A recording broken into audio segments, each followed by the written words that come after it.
Welcome sa ating munting YouTube channel. Please support my videos. Comment, like and subscribe po mga idolo. Maraming salamat po. Story present. Super Devo Uling System. Kabanata 1191. Mayroong maraming mga paraan upang sugpuin ang mga sining ng demonyo sa Northern Heavens Academy. Halimbawa, ang tatlong iskolar sa escort team ay naglabas ng isang mapa ng kayamanan ng bundok at ilog na iginuhit ng isang eksperto upang sugpuin ang eksperto sa ikawalong antas ng Nether Passage Realm. Sa hinaharap, maaaring makatagpo siya ng maraming mga kaaway na nagal-inang ng sining ng demonyo. Kapag dumating ang oras na iyon, magiging kapaki-pakinabang ang mga banal na kakayahan ng Northern Heavens Academy. Gayunpaman, sa sandaling ito, lahat, halika at tingnan. Iminungkahi ng Maharlika sa lawan na lahat ay gumawa ng tula. Kung mapipili ka bilang isa sa nangungunang tatlo, makakakuha ka ng hindi bababa sa 300,000 inner demon pills. Biglang may sumigaw. Habang umaalingaw-ngaw ang mga salitang iyon, nagliwanag ang mga mata ng mga iskolar sa paligid. Sa paglingon nila, natuklasan nila na ang tagapagsalita ay isang matandang iskolar mula sa panloob na patio. Ang matandang iskolar na ito ay nasa ikawalong antas ng Nether Passage Realm at napakalakas. Habang umaalingaw-ngaw ang kanyang boses, medyo maraming tao ang nagkukumpulan. Mayroong hindi bababa sa ilang libong tao. Gayunpaman, mayroon lamang ilang dosenang mga tao na nagsimulang gumawa ng mga tula. Walang kahit 100 sa kanila. Pumapatay ng tao, alam ko. Ano ang impyerno ay bumubuo ng mga tula. Sa mga taong ito, may ilan pa nga na hindi makakilala ng mga salita. Paano sila nakagawa ng mga tula? Higit pa rito, ang mga iskolar mula sa panloob na patio ay hindi pinapayagang sumali. Paalala ng matandang scholar, ang mga iskolar mula sa inner courtyard ay orihinal na mga estudyante ng Northern Heavens Academy. Ang mga taong ito ay napakaraming kaalaman at basta-basta nakakagawa ng mga tula. Kung sasali sila, hindi na makakapaglaro yung iba. Sa sandaling ito, napukaw ang interes ni Yezuan matapos marinig ang mga salitang iyon. Hindi bababa sa 300,000 inner demon pills. Ito ay isang magandang pagkakataon. Panipi, nagliwanag ang mga mata ni Yezuan. Gumagawa ng mga tula, hindi niya alam. Gayunpaman, kahit na hindi siya kumain ng baboy, hindi ba siya nakakita ng isang baboy na tumakbo? Kahit na siya ay isang masamang estudyante, imposibleng makakalimutan niya ang isang tula. Agad siyang naglabas ng papel at mabilis na sinulatan iyon. Natural, hindi niya nakalimutang isulat ang kanyang pangalan. Senior Kuya, akin ito. Nagmamadaling lumapit si Yezuan at ipinasa ang papel sa matandang iskolar. Oh, nagulat ang matandang iskolar. Nararamdaman niya ang layunin ng pagpatay mula kay Yezuan. Gayunpaman, hindi niya naisip na si Yezuan ay talagang makakagawa ng gayong tula. Tunay, hindi mahuhusgahan ng isang tao ang isang libro sa pabalat nito. Hindi masama, hindi masama. Bahagyang tumango ang matandang scholar. Sa libu-libong mga iskolar sa labas ng patio, kakaunti ang mga batang master na ipinanganak sa mga angkan. Kailangan nilang matuto noong bata pa sila, para makabuo sila ng ilang tula. Gayunpaman, malamang na hindi sila masyadong magaling. Labis ang tiwala ni Yezuan sa isinulat niyang tula. Bagamat hindi niya ito trabaho, ibang mundo ito, kaya posibleng nakawin ito. Ang tula na kinuha niya ay gawa ng walang kamatayang makata na si Libay, Quiet Night Thoughts.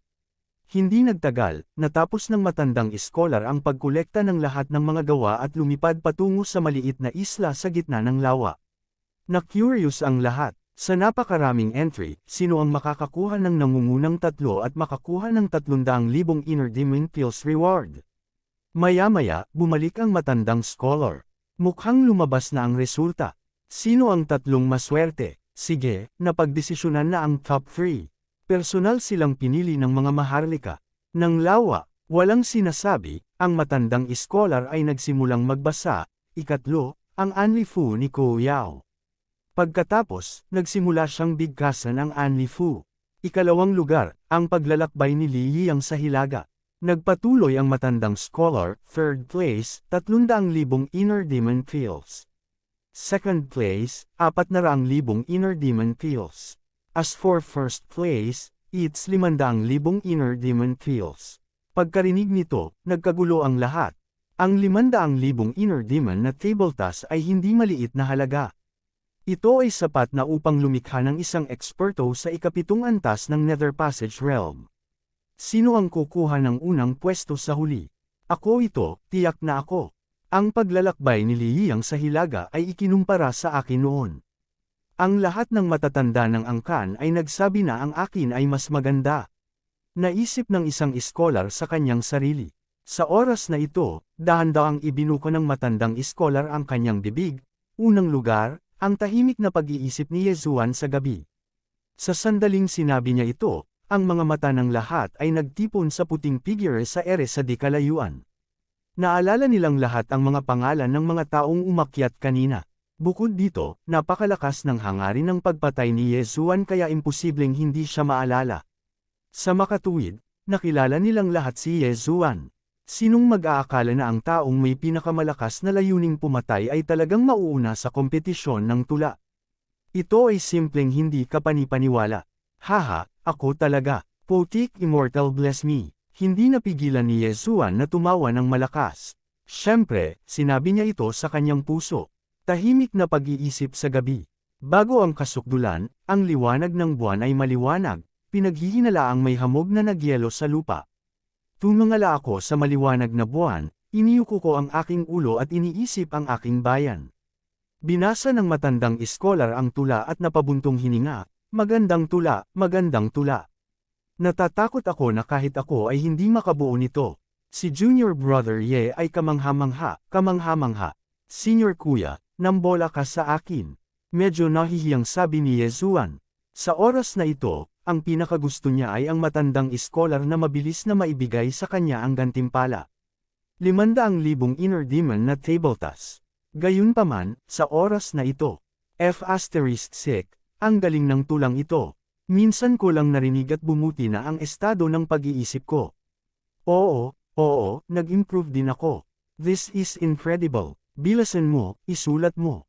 I-recite mo gabi-gabi. Mapapabilis nito ang improvement ng mental state mo. Haha, kumita na kami, kumita na kami. This effect is not inferior to the previous one. Muling kumulo ang mga tao. Nang marinig ito ng matandang iskolar, laking gulat niya at sinabing, ganyan ang epekto ng tulang ito. Junior brother, pwede ko bang malaman kung nasaan ang iyong bayan? Oh, ang aking bayan ay Earth Village. Malayo ito. Casual na sagot ni Yezuan. Earth Village, ha? Kung may pagkakataon sa hinaharap, maaari akong pumunta at tingnan. Nakangiting tumanggo ang matandang scholar. Maya-maya pa, biglang naging solemn na ang kanyang ekspresyon habang sinabing, walang epekto sa akin ang tulang ito. Gayunpaman, maaari talaga nitong iangat ang kanilang mental na kalagayan at bigyan sila ng espiritualidad. Kung ito ay isusulat sa isang espesyal na piraso ng papel, maaari itong gawing isang napakalakas na kasangkapan upang sugpuin ang mga demonyo. Dam, kaya mo yan. Nagtaas ng kilay si Yezuan. Nabigla talaga siya. Ang isang tula ay maaaring gawing divine artifact upang sugpuin ang mga demonyo. Hindi ba ito masyadong kahanga-hanga? Bigla niyang naalala ang Mountain River treasure map na kinuha ng 3 iskolar noong araw na iyon. Isa rin itong napaka-espesyal na divine artifact. Gayunpaman, alam niya na ang taong gumuhit ng Mountain River treasure map ay tiyak na hindi mahina. Malamang na eksperto siya sa fulfillment realm. Junior brother, ito na ang reward mo. Tungkol naman sa tula mo, gusto kong ipasa sa academy. Okay lang ba? Tanong ng matandang scholar. Siyempre naman, kunin mo. Gayunpaman, umaasa akong pirmahan ito bilang libay. Muzili, bye-bye, sabi ni Yezuan. Ang matandang iskolar ay tumigil sandali, pagkatapos ay nag-react at nakangiting sinabi, walang problema. Bigla niyang naalala na 2 pala ang pangalan ng mga scholars. Yezuan lang dapat ang tunay nilang pangalan, kaya hindi na siya nagtanong pa. Salamat, kuya-kuya. Kinuha ni Yezuan ang bag ng inner demon pills. Bakas sa mukha niya ang saya sa puso niya. Gayunpaman, sa oras na ito, ang kanyang ekspresyon ay biglang nag-freeze. Naramdaman niya na ang isang pamilyar na aura ay pumasok sa saklaw ng kanyang pangunawa, at pagkatapos ay nawala. Kabanata 1192, Mo Shai, nahanap na kita. Nanlaki ang mga mata ni Yesuan nang umalis siya sa kanyang orihinal na lugar. Ang aura na iyon ay kay Mo Xiaoye. Matapos ang mahabang paghahanap, sa wakas ay nahanap na rin niya. Agad naman niya itong hinabol. Gayunpaman, bago pa siya makahakbang, isang magandang figure ang hamarang sa kanyang dinaraanan. Yesuan, iniimbitahan ka ng batang miss ng pamilya ko. Ito ay isang binibini sa paligid ng 25 taong gulang. Maganda ang mukha niya at nakasuot ng puting damit. Gayunpaman, huwag maliitin siya. Siya ay talagang nasa ika-8 antas ng Nether Passage Realm. Nagtataka si Yesuan tungkol sa pagkakakilanlan ng taong ito. Hindi, masasabing curious siya sa batang miss na binanggit ng ginang na ito. Para matawag na young miss ng isang eksperto sa ika-8 antas ng Nether Passage Realm, maaaring siya ang pinagmamalaki ng panloob na courtyard ng Northern Heavens Academy. Sorry, busy ako ngayon. Wala akong oras. Si Yesuan ay hindi mapakali sa kanya at direktang sumagot. Ano, wala kang oras? Alam mo ba kung sino ang batang miss ng pamilya ko? Galit na galit ang babaeng ito na halos mabulunan. Ang batang miss ng kanyang pamilya ay hindi isang taong makikilala lamang ng kahit sino. Gayunpaman, talagang naglakas loob si Yesuan na tumanggi, na ikinagalit niya. Pasensya na, may kailangan talaga akong madalyan ngayon. Hindi nagpabagal si Yesuan at direktang nilagpasan ang babaeng ito. Nang makita ang hitsura ni Yesuan, hindi siya hinabol ng babaeng nakaputi. Ito ay dahil sa pakiramdam niya na si Yesuan ay talagang may kailangang gawin. Marahil, kailangan niyang pumunta sa banyo. Kaya naman, nagpasya siyang maghintay dito dahil alam niyang tiyak na babalik si Yesuan. Matapos ipagpag ang babaeng ito na nakaputi, hinabol ni Yesuan si Mo Xiaoye. Gayunpaman, ang bilis ni Mo Xiaoye ay napakabilis. Nawala lang niya ang kanyang mga sentido, kaya ang Eye of Revelation lang ang magagamit niya para subaybayan siya. Ang Mo Xiaoye na ito ay talagang sumilip sa Northern Heavens Academy at nagpanggap pa na isang scholar. Biglang naramdaman ni Yesuan ang matinding kawalan ng pagkakaisa. Sino si Mo Xiaoye? Isang reincarnator. Ang isang assassin na nabuhay ng libu-libong taon ay talagang nagpanggap na isang scholar. Ito ay tunay na walang kahihiyan sa sukdulan. Gayunpaman, ang Mo Xiaoye na ito ay maaaring may ilang mga pahiwatig, kaya maaaring gamitin siya ni Yesuan upang mag-imbestiga. Si Mo Xiaoye ba ay umaakyat sa bundok? Panipi, nagsalubong ang mga kilay ni Yesuan habang pinagmamasdan si Mo Xiaoye na nagmamadali patungo sa pasukan ng Northern Heavens Academy. Sa bundok ay ang panloob na patio ng Northern Heavens Academy. Pinakamahalaga, ang mga scholar mula sa panlabas na bakuran ay hindi pinayagang makapasok sa loob ng bakuran.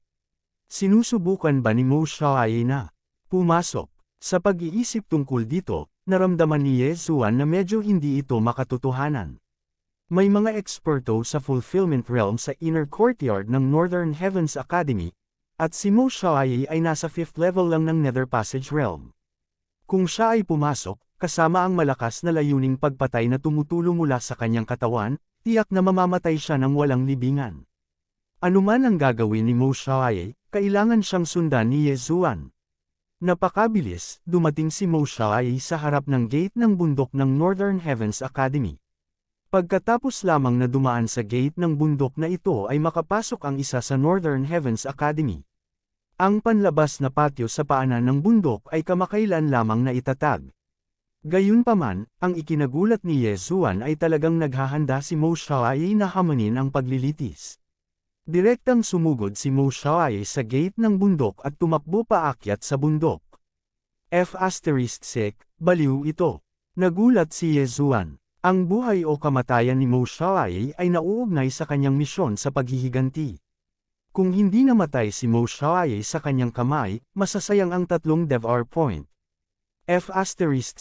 Sana hindi siya mapatay ng mga gurong iyon ng Northern Heavens Academy. Nanalangin si Yesuan sa kanyang puso.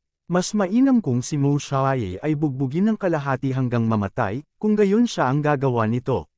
Ang pagpatay sa mga tao sa Northern Heavens Academy ay isang malaking krimen, ngunit maaaring gamitin ni Yesuan ang Eye of the Void para umalis at pagkatapos ay bumalik na may disguise. Para sa 3 DevR point, sulit ito. Gayunpaman, sa susunod na sandali, siya ay lubos na nabigla. Ang ilang matandang iskolar na nagbabantay sa pasukan ng Northern Heavens Academy ay sumulyap lamang kay Mo Xiaoye at hinayaan siyang umalis. Ano ang sitwasyon? Sinuhulan ba ni Mo Xiaoye ang mga matandang iskolar na iyon? Pinapasok ba talaga siya? Si Yezuan ay labis na naguguluhan at nagmamadaling sumunod. Narinig ko na ang Moon Worship Demonic Sect ay handa ng kumilos muli. Nakipag-ugnayan pa sila sa Underworld at nagsimulang kumilos sa Northern Heavens Academy natin. Oo, narinig ko rin yan. Natatakot ako na baka sa mga scholars sa Outer Courtyard, maraming especially iya mula sa Moon Worship Demonic Sect at Underworld. Hindi ko maintindihan, bakit inutusan ng Dean na buksan ang Northern Heavens Academy? Hindi ba ito ang gusto nila? Not necessarily. Hindi ba't marami silang nahuhuli mula sa Moon Worship Demonic Sect at Underworld kanina? Baka naglalaro sila ng husto. Nag-uusap ang ilang matandang iskolar sa looban ng Northern Heavens Academy. Sa sandaling ito, nakita nila ang isa pang figure na humahanggos. Mabilis siyang pinigilan ng scholar na nangunguna. Junior kuya, hindi ka makakapasok sa loob ng looban. Sinigawan ng nangungunang scholar si Yezuan na nagmamadaling lumapit. Alam ni Yezuan na tiyak na pipigilan siya, kaya nagmadali siyang nagtanong, "Mga senior brother, maaari ko bang tanungin kung bakit maaaring pumasok ang taong iyon sa panloob na patio?" Ngayon lang, sumimangot ang nangungunang scholar, nakapasa na si Mo Xiaoye sa entrance exam at isa na siyang scholar sa inner courtyard. Ano, nakapasa siya sa entrance exam? Nang marinig ito, nagulat si Yezuan. Kung gusto niyang makapasa sa entrance exam, hindi ba kailangan niyang isaulo ang buong meditation record? Ayon sa gurong nagulat, ang mamamatay tao na aura ni Mo Xiaoye ay mas malakas kaysa sa kanya. Siya ang numero 1 pag-iral sa panlabas na patio. Ang ganoong tao ay malamang na hindi man lang nakapag-solo ng isang seksyon ng meditation record, kaya paano siya nakapasa sa entrance exam? Junior kuya, akala mo rin imposible di ba? Lumapit ang isang matangkad na scholar, mas malakas ang mamamatay tao na aura sa kanyang katawan kaysa sa iyo, pero nakapasa pa rin siya sa entrance exam. Kahit ang examiner ay walang nakitang pahiwatig. Ito, nabigla pa rin si Yezuan. Gayunpaman, alam niya ang background ni Mo Xiaoye. Si Mo Xiaoye ay isang reincarnator, isang matandang halimaw na nabuhay ng libu-libong taon. Dapat wala siyang problema sa pagpasa sa ganitong klase ng pagsusulit. Junior kuya, kung gusto mong pumasok sa inner courtyard, kailangan mong pumasa sa entrance exam. Doon ang exam hall. Itinuro ng iskolar ang isang maliit na palasyo sa hindi kalayuan. Sige, salamat kuya. Tumango si Yezuan, pagkatapos ay tumalikod at umalis. Napakalakas ng murderous aura ng junior brother na ito. Mag-e-entrance exam din ba siya? Imposible, may Mo Xiaoye na. Kung meron pa, kakaiba. Siguro may paraan sila para maiwasan ang mga mata ng examiner. Hindi na yan gagana ngayon. Mula nang pumasa si Mo Xiaoye sa entrance exam, ang examiner na namamahala sa entrance exam ay isang akademikian. Eksperto yun sa fulfillment realm. Nadama ng mga iskolar na ito ay hindi malamang, kaya nagsimula silang makipag-usap tungkol sa kanilang sarili. Para kay Yezuan, mabilis siyang nakarating sa examination hall. Napakalakas ng aura, isang eksperto sa fulfillment realm. Nang lumapit si Yezuan, nalaman niyang iisa lang ang tao sa exam hall. Kabanata 1193, nakakatakot. Sa harap ng isang eksperto sa fulfillment realm, mahirap pumasa kahit mandaye ka. Nadurog ang puso ni Yezuan, ngunit humakbang pa rin siya at pumasok. Kinopya na niya ang meditation record. Hindi man niya ito kabisado, nakakasilip siya ng palihim. Siyempre, may pangalawang paraan para manloko, at iyon ay ang ipabigkas ito ni Luo-Luo mula sa malayo. Si Luo-Luo ay maaaring makipag-usap sa kanya sa isip. Hanggat binibigkas ni Luo-Luo ang meditation record sa panahon ng kanyang pagsusulit, papasa si Yezuan. Gayunpaman, ang pamamaraang ito ay masyadong mahirap. Mas madaling manloko lang. Pumasok si Yezuan sa test palace. May isang matandang puti ang buhok sa likod ng isang mesa sa harapan niya. Hindi man lang nagtaas ng ulo ang maputing buhok. Masyadong makapal ang killing intent sa katawan mo. You should go back and improve your mental state. Kung hindi, magsasayang ka lang ng oras. Huwag mo nang subukang manloko. Teacher, kabisado ko na. Sabi ni Yezuan sa maputing buhok na matanda. Gusto mo ulit manloko? Malamig na ngumuso ang maputi ang buhok. Itinaas niya ang kanyang ulo at tumingin kay Yezuan. Sige, tingnan ko kung ano ang mayroon ka. Sa orihinal, ang test palace ay dapat na isang guro sa ikasyam na antas ng Nether Passage Realm, ngunit pagkatapos ng halimbawa ni Mo Shai, isang scholar ng Fulfillment Realm ang ipinadala. Ang maputing buhok na matandang lalaki ay muling nagpasuri kay Mo Shai, ngunit wala pa rin siyang nakitang anumang pahiwatig. Ngayong nakita niya si Yezuan na dumating sa pagsusulit ng may kumpiyansa, gusto niyang makita kung ano ang nasa kamay ni Yezuan. Para sa advancement test, kailangan mo lang bigkasan ang meditation record word for word, di ba? Tanong ni Yezuan. Tama, i-recite mo na lang. Ang maputing buhok na matandang lalaki ay ilang dosenang metro lamang ang layo mula kay Yezuan. Gayunpaman, walang ibang tao sa palasyo, at walang tao sa labas, kaya ang maputing buhok na matandang lalaki ay hindi kailangang mag-alala tungkol sa isang tao na nagpapadala ng mensahe kay Yezuan. Sige, sisimulan ko na. Tumanggol si Yezuan at pagkatapos ay nagsimulang bigkasan ang meditation record. Napakalakas ng kanyang slaughter chi kaya isang talata lang ng tranquility record ang kanyang naisolo. Gayunpaman, sa tulong ng tranquility record, hindi magiging problema para sa kanya na kabisaduhin ang 100 libro. Ayon sa pagtatansya ng maputing buhok, 1 o 2 talata lamang ang bibigkasan ni Yezuan. Gayunpaman, sa isang kisap mata, natapos na ni Yezuan ang pagbigkas ng isang buong pahina. Imposible. This is impossible. Stop. Hindi makapaniwala ang maputing buhok at nagmamadaling sumigaw. Huminto si Yezuan at tumingin sa maputing buhok na matanda. Paano mo madadala ang napakaraming bagay? This doesn't make sense. Hindi makapaniwalang tanong ng maputi ang buhok. Sa mata ni teacher, imposible bang bigkasan ng may malakas na aura na mamamatay tao ang meditation record? Tanong ni Yezuan bilang ganti. Nang marinig ito, hindi sumagot ang maputi ang buhok. Sa halip, mabilis siyang lumapit sa binata at sinimulang maingat na palakihin ito. Maaaring may tao sa labas na gumagamit ng ilang uri ng paraan ng pagpapadala ng boses para tulungan kang mandaye. Kinaikit ng matandang maputi ang buhok at nagtanong. Hindi. Umiling si Yezuan. Naisip din ng maputing buhok na matanda na malabong dahil isa siyang Fulfillment Realm expert. Kung may nagpadala ng sound transmission kay Yezuan, walang paraan na hindi niya ito natuklasan. Peke. Masyadong peke. Tiningnan niya ang ekspresyon ni Yezuan at alam niyang nanlalako siya. Gayunpaman, wala siyang mahanap na anumang mga pahiwatig. Paano mo nagawa? Curious na tanong ng maputi ang buhok. Hindi ako nandaye. Talagang kabisado ko ito, dahan daw ang sagot ni Yezuan. Imposible. Agad naman itong itinanggi ng maputi ang buhok. Teacher, bakit hindi ka mag-set up ng formation? Iminungkahi ni Yezuan. Ito, nag-alinlangan ng maputi ang buhok, ngunit ginamit pa rin ang kanyang true energy at manifestation strength para mag-set up ng layer ng depensa. Nang walang ibang salita, sinimulan ni Yezuan na bigkasan ang tala ng pagninilay. Sa isang kisap mata, isa pang pahina ang lumipas. Hindi ako makapaniwala. Nagkaroon na ng Mo Shai, at ngayon ay may isa pa. Hindi ako naniniwala na wala akong mahanap na bakas. Napukaw ang damdamin ng maputi ang buhok. Kailangan niyang humanap ng paraan para dayin si Yezuan. Si Yezuan ay walang magawa. Ipinagpatuloy niya ang pagbigkas ng meditation record. Hindi nagtagal, naisalo na niya ang buong meditation record salita por salita. Pagkarinig nito, laking gulat ng maputi ang buhok kaya hindi na siya nakapagsalita.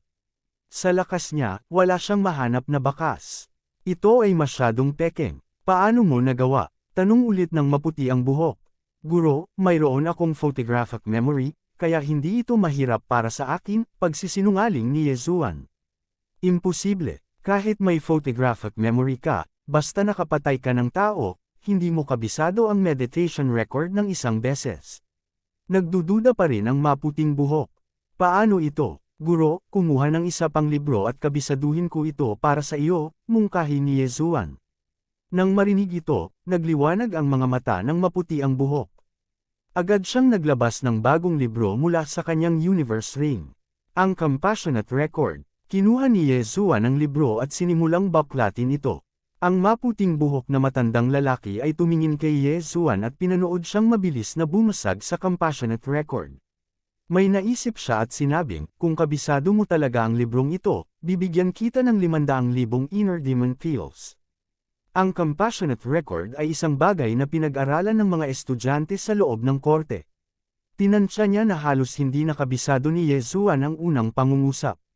Hindi siya naniniwala na kayang bigkasan ni Yezuan ang mas mahirap na compassionate record sa harap niya. 500,000 inner demon pills. Nang marinig ito, bahagyang nabaluktot ang mga sulok ng bibig ni Yezuan. Walang makakalaban sa isang regalo mula sa langit. Sige. Nang matapos magsalita ang maputing buhok, isinara ni Yezuan ang compassionate record. Sige, kabisado mo. Tahimik na tumingin kay Yezuan ang maputing buhok na matandang lalaki, sinusubukang humanap ng clue mula kay Yezuan. Direktang binaliwala ni Yezuan ang kanyang tingin at nagsimulang bigkasan ang compassionate record. Isang talata pa lang ang nabigkas niya nang maging napakapangit ng ekspresyon ng matandang maputi ang buhok. Kabisado talaga ng batang ito. Imposible ito. Ang compassionate record ay mas mahirap at mas mahaba kaysa sa meditation record. Kahit na ang isang iskolar sa loob ng korte ay hindi maaaring kabisaduhin ang lahat ng ito. Panipi, hindi makapaniwala ang maputi ang buhok. Ito ay mas hindi kapanipaniwala kaysa sa pagpasa ni Mo Xiaoyi sa pagsusulit. Gayunpaman, ginawa ito ni Yezuan nang walang kamali-mali. Siya ay niloko ng perpekto. Ang maputing buhok na matandang lalaki ay tumingin kay Yezuan at nakinig kay Yezuan na binibigkas ang compassionate record. Pagkaraan ng ilang sandali, huminto si Yezuan dahil natapos na niya itong bigkasan. Hindi ako makapaniwala na ginawa mo talaga. Hindi kaya may espesyal na konstitusyon ka. Ungol ng maputing buhok. Hindi ako sigurado. Umiling si Yezuan. Tulungan mo akong makapasa sa pagsusulit, guro. Natigilan sandali ang maputing buhok, ngunit naglabas pa rin ng isang bag ng inner demon pills mula sa kanyang yin at yang ring. Kasabay nito, naglabas din siya ng katibayan ng pagpasa sa pagsusulit. You're quite capable, bata. Let's go. Nagpa siya ang matandang maputi ang buhok na sumuko. Hindi niya napigilan. Wala siyang makitang mali. Si Yezuan ay nasa ikalimang antas lamang ng Nether Passage Realm, at siya ay nasa Fulfillment Realm. Masyadong malaki ang pagkakaiba, at wala siyang makitang mali. Siguro hindi talaga nandaye si Yezuan, at ito ay kanyang konstitusyon lamang. Salamat, guro. Mag-iiwan ang estudyanteng ito. Kabanata 1194. Teka, ano nga pala pangalan mo? Ang maputing buhok na matandang lalaki ay biglang tumawag kay Yezuan. Yezuan. Matapos iulat ni Yezuan ang kanyang pangalan, agad siyang umalis. Ngayong nakapasa na siya sa pagsusulit, kailangan niyang pumasok sa panloob na patio upang imbestigahan si Mo Xiaoyi. Gayunpaman, nang malapit na siyang umalis, bigla siyang binisita ng matandang scholar mula sa Sudong Heart Lake. Guro, gustong makita ka ng estudyanteng ito. Sigaw ng matandang scholar mula sa labas ng palasyo. Libre ko ngayon, pasok ka. Boses ng maputi ang buhok ng matanda sa loob. Pumasok ang matandang iskolar at dumiretso sa punto, guro, nakatanggap lang po ako ng tula, pakitingnan po. Kinuha ng matandang may puting buhok ang papel mula sa matandang iskolar at binasa ito. Tahimik na pag-iisip sa gabi, maliwanag na liwanag ng buwan bago ang mga dahon ng taglagas, pinaghihinalaan ng hamog na nagyelo sa lupa, nakatingin sa maliwanag na buwan, nakatingin sa bahay. Hindi masama, ikaw ba ang sumulat nito? Panipi, hindi ito isinulat ng estudyanteng ito ay isinulat ng isang junior brother na nagngangalang Yezuan. Bukod dito, ang tulang ito ay may epekto ng pagpapabuti ng estado ng pag-iisip. Ngayon lang, nang pinakinggan ito ng junior brothers, hindi mas malala ang epekto kaysa sa Calm Heart Song ni junior sister Nolan. Umiling ang matandang scholar. Pagbutihin ang estado ng pag-iisip. Pakiramdam ng maputing buhok na matanda ay hindi ito maisip. Sa kasalukuyan, hindi hihigit sa 10 disipulo sa Northern Heavens Academy ang maaaring lumikha ng mga tula na makapagpapaunlad ng estado ng pag-iisip ng isang tao. Paano ito magagawa ng isang mag-aaral sa labas ng patio? Teka, Yezuan. Sa pagkakataong ito, biglang may naisip ang maputing buhok.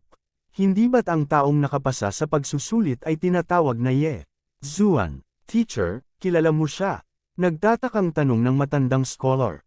Hindi ko lang siya kilala, ang taong nakapasa sa pagsusulit ay tinatawag na Ye Zuan.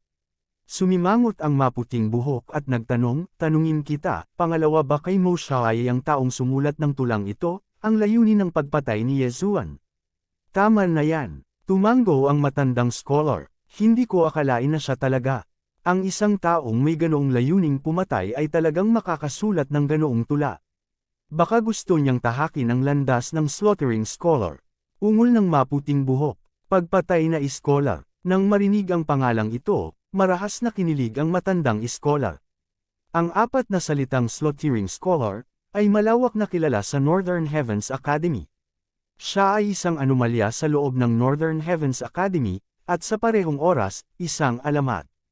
Iyon ay dahil siya ang nagtatag ng Northern Heavens Academy, at siya rin ang unang dean. Dahil din dito kaya isinagawa ang advancement test ng Northern Heavens Academy ayon sa pagbigkas ng meditation scripture, at hindi ayon sa slaughter aura sa katawan ng isang tao. Pagkatapos ng lahat, mayroon pa ring ilang hindi pangkaraniwang mga nilalang na maaaring baliwalain ang mga epekto ng Tranquil Record. Sa sandaling ito, umalis na si Ye Zuan sa palasyo ng pagsusuri at dumating sa tarangkahan ng bundok ng Northern Heavens Academy. Junior kuya, bakit nandito ka na naman? Ang ilang matatandang scholar noon ay medyo nagulat. Mga kuya, nakapasa ako sa advancement test. Ito ang patunay. Habang nagsasalita si Ye Zuan, lumapit siya at kinuha ang patunay ng pagpasa sa pagsusulit. Paano ito posible? Nagkatinginan ng ilang matatandang scholar na hindi makapaniwala. Gaano katagal na wala si Ye Zuan? Wala pang 3 minuto ang lumipas, ngunit nakakuha siya ng sertipiko para sa pagsusuri sa pagsulong. Maaari bang peke ang sertipiko ng pagsusulit na ito? Ang ilang matatandang scholar ay maingat na pinalaki ito, at mas nabigla. This proof of examination is indeed real. Junior brother, nakapasa ka talaga. Nagulat na sabi ng isa sa mga matandang scholar. Oo, tumango si Ye Zuan. Sa pagiging president ni Mo Xiaoyi, hindi dapat magkaroon ng anumang problema para sa kanya. Sa sandaling ito, iniisip niyang paalisan ang mga matandang scholar na ito at hayaan siyang pumasok sa panloob na patio ng Northern Heavens Academy upang mag-imbestiga. Ito, nagkatinginan ng ilang matatandang scholar, at ibinalik ang sertipiko ng pagsusulit kay Ye Zuan. Junior kuya, pwede ka nang pumasok. Nang marinig ito, itinaas ni Ye Zuan ang kanyang mga kamay patungo sa ilang tao, at dumaan sa gate ng bundok at umakyat sa bundok. Gayunpaman, upang maging ligtas, ang isa sa mga scholar ay nagmamadaling pumunta sa palasyo ng pagsusulit at tinanong ang taga-suri. Hindi mahalaga, dahil talagang nakapasa si Ye Zuan sa pagsusulit. Hindi ko akalain na papasa si Mo Xiaoyi sa advancement test ng ganoon kabilis at papasok sa loob ng looban ng Northern Heavens Academy. Napaisip si Ye Zuan habang tumatakbo siya sa bundok. Ngayon lang, nag-aksaya siya ng ilang minuto para pumunta sa eksaminasyon, at sa ilang minutong iyon, matagal nang nawala si Mo Xiaoyi. Para sa kaginhawahan, si Ye Zuan ay nagmamadaling pumunta sa panloob na patio upang magulat, at nagpalit ng damit ng scholar sa loob ng looban. Sa ganitong paraan, hindi siya titigil sa investigasyon. Matapos makita ang sertipiko ng pagsusulit para kay Ye Zuan, ang scholar sa loob ng courtyard na nagparehistro para sa kanya ay natigilan ng mahabang panahon. Dati, nang magparehistro siya para kay Mo Xiaoyi, nabigla rin siya. Ngayon, pagkatapos makita si Ye Zuan, nagulat siya. Gayunpaman, dahil nakuha ni Ye Zuan ang pag-aproba ng guro, mayroon siyang mga kwalifikasyon upang makapasok sa loob ng patio. Hindi nagtagal, natapos ni Ye Zuan ang kanyang pagpaparehistro at umalis. Habang nasa daan ay nakatawag siya ng maraming atensyon, dahil ramdam ng mga matatandang scholar ang nakamamatay na aura sa kanyang katawan. Ramdam din ni Ye Zuan ang maingat na tingin ng mga tao sa paligid niya.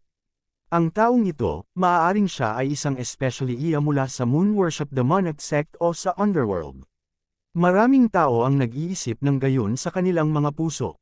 Ang Moon Worship Demonic Sect ay ang pangunahing kaaway ng Northern Heavens Academy. Dati, ang Northern Heavens Academy ay nagtago pagkatapos natanggalin ang Moon Worship Demonic Sect. Ngayong nabuhay na muli ang Moon Worship Demonic Sect, muling nagbukas ang Northern Heavens Academy. Bagamat wala pang isang araw si Yezuan sa Northern Heavens Academy, sa kanyang namumukod tanging perception, marami siyang narinig. Anyway, I'm only here to investigate, at malinis naman ang identity ko. Ano bang kinakatakutan mo? Si Yezuan ay hindi nag-alala. Ang Northern Heavens Academy ay may pinakamagandang kapaligiran sa lahat ng mga impluwensyang sinalihan niya. Ang mga disipulo ng Northern Heavens Academy ay lahat ay napaka-harmony, na may napakakaunting mga salungatan na nagaganap sa pagitan nila. Sa normal na kalagayan, lahat sila ay naglilinang, nag-aaral, o nakikipag-ugnayan. Si Yezuan ay sumali sa Northern Heavens Academy na may layunin, at iyon ay upang imbestigahan ang kaso ng magkapatid. Dati, narinig niya mula sa walang kwentang iskolar na si Tang Yuanlong na winasak ng Northern Heavens Academy ang underworld sa Zhou-Huacheng at nabihag ang maraming tao. Ito ay isang palatandaan. Siyempre, may isa pang clue. Ang underworld at si Mo Xiaoye ay tila naghahanap ng mga tao. Nagkataon, nakapasok din si Mo Xiaoye sa Northern Heavens Academy, kaya naramdaman ni Yezuan na mas mabuting tanungin si Mo Xiaoye ng direkta. Gayunpaman, hindi niya alam kung saan tumakas si Mo Xiaoye. Sa oras na ito, isang grupo ng mga tao ang nakakuha ng atensyon ni Yezuan. Ang grupong ito ng mga tao ay nagtipon sa harap ng isang pader na bato at masigasig na nag-uusap. Sa orihinal, hindi ito makakaakit ng atensyon ni Yezuan, ngunit narinig niya ang ilang mga kawili-wiling bagay. Hindi ko akalain na may ganoong talent sa literatura sa outer court. Truly unexpected. Ang Silent Night Thought na ito ay talagang kamangha-mangha. Pakiramdam ko ay bumuti ng kaunti ang estado ng aking pag-iisip. Sa tingin ko, kung ang isang scholar sa Fulfillment Realm ay kumopya nitong Silent Night Thought at ginawa itong isang heavenly artifact, maaaring magkaroon ito ng epekto ng exorcism. I wonder kung saang pamilya ipinanganak itong si Libay. Kabanata 1195. Ang isang pangkat ng mga matandang iskolar mula sa panloob na patio ay tinatalakay ang isang bagong tula. Gayunpaman, nang walang pagbubukod, lahat ng mga ito ay positibong komento. Ang mga estudyante ng Northern Heavens Academy ay napakakumbaba, na labis na ikinagulat ni Yezuan. Famous Works Ranking. Nang lumapit si Yezuan, natuklasan niya na ang Silent Night Thoughts na ipinahayag niya noon ay nakaukit na sa isang pader na bato. It was actually ranked 5th. Actually hindi muna. Naramdaman ni Yezuan na hindi ito maisip. Pagkatapos ng lahat, ang Silent Night Thoughts na ito ay gawa ng Poetry Immortal, Libay. Naramdaman lang niya na hindi alam ng grupong ito ng mga tao kung ano ang makakabuti para sa kanila. Ang ganitong kahangahangang tula ay dapat man lang ay may rank muna. Gayunpaman, narinig din niya na ang nangungunang apat sa Famous Works Ranking ay may magagandang background. Kahit sino sa unang tatlo ay madaling makapatay ng demonyong magsasaka. Sa ibaba ng Fulfillment Realm. Una sa Famous Works Ranking, Killword Formula, na isinulat ng Slaughtering Scholar. Pangalawa sa Famous Works Ranking, Mountain River Treasure Map, iginuhit ng 4th Dean. Ikatlo sa ranggo ng mga sikat na akda, pag-uukit ng bato na pinipigilan ng Devil, na inukit ng ika-8 Dean. Ikaapat sa Famous Works Ranking, Righteous Young Scripture, nilikha ng akademikya Nolan Kuhn. Tiningnan ni Yezuan at natuklasan na ang pinagmula ng mga may akda na ito ay hindi maliit. Ang ikaapat na din ng Northern Heavens Academy ay isang pintor. Ang kanyang mga gawa ay marilag at engrandi. Nang lumitaw ang orihinal na Mountain River Treasure Map, kahit na ang mga demonyong magsasaka sa Fulfillment Realm ay maaaring masugpo. Ang Mountain River Treasure Map na ginamit ng 3 iskolar ay isang kopya, ngunit mayroon din itong epekto ng pagsupil sa mga demonyo. Ang ika-8 din ng Northern Heavens Academy ay isang iskultor. Ang kanyang Devil Suppressing Stone engraving ay nagkaroon din ng epekto ng pagsupil sa mga demonyo. Kasabay nito, maraming tao ang kinopya at inukit ito at ginamit sa labanan. Tungkol naman sa Righteous Young Scripture, ito ay ang divine ability na nilinang ng walang kabuluhang iskolar, si Tang Yuanlong. Espesyal itong ginamit upang harapin ang mga demonyong magsasaka. Kung tungkol sa Nolan Kuhn na iyon, siya ang lolo ng kasalukuyang Dean. Tulad ng para sa Killword Formula, ito ang may pinakamalaking pinagmulan, dahil ito ay nilikha ng unang dean ng Northern Heavens Academy, ang Slaughtering Scholar. Ang kill word formula na ito ay isang pagpipinta, at may isang salita lamang dito, patayin. Gayunpaman, walang nakakita sa orihinal na. Mukhang napakalakas ng nangungunang apat. Napaisip si Yezuan sa kanyang sarili. Matapos makinig sa paliwanag ni Li Bai, naiintindihan niya ang rangkang. Pagkatapos ng lahat, si Li Bai ay isang normal na tao lamang, at ang nangungunang apat sa author rangkang ay pawang mga eksperto sa Fulfillment Realm. Kalimutan ng Fulfillment Realm, kahit na ang isang Void God Realm na dakilang Emperor ay kayang maghari sa Earth. Ang Fulfillment Realm, sa kabilang banda, ay isang sobrang eksperto na madaling sirain ang lahat ng mga kontinente. Sa oras na ito, ang hindi alam ni Yezuan ay pagkatapos ng paglitaw ng kanyang Silent Night Thoughts, nagdulot ito ng napakalaking alon sa mga upper echelon ng Inner Court. Matapos malaman ito ng upper echelons, nagpadala na sila ng maraming tao sa Outer Court para hanapin si Yezuan. Nagkataon, pumasok si Yezuan sa panloob na patio mula sa panlabas na patio. Whatever, hanapin muna natin si Mo Xiaoye. Masyadong tamad si Yezuan para mag-alala. Tumalikod na siya at naghanda ng umalis. Ngunit sa sandaling ito, isang magandang figure ang biglang hamarang sa kanya. Hoy, nandito ka! Isang pamilyar na boses ang pumasok sa tainga ni Yezuan. Itinuon ni Yezuan ang kanyang mga mata at nalaman na ang pumipigil sa kanya ay ang babaeng nakaputing damit mula sa labas ng court. Senior sister, may problema ba? Tanong ni Yezuan na nakakunot ang noo. Bakit ngayon ka lang nagmamadali? Curious na tanong ng babaeng nakaputing damit.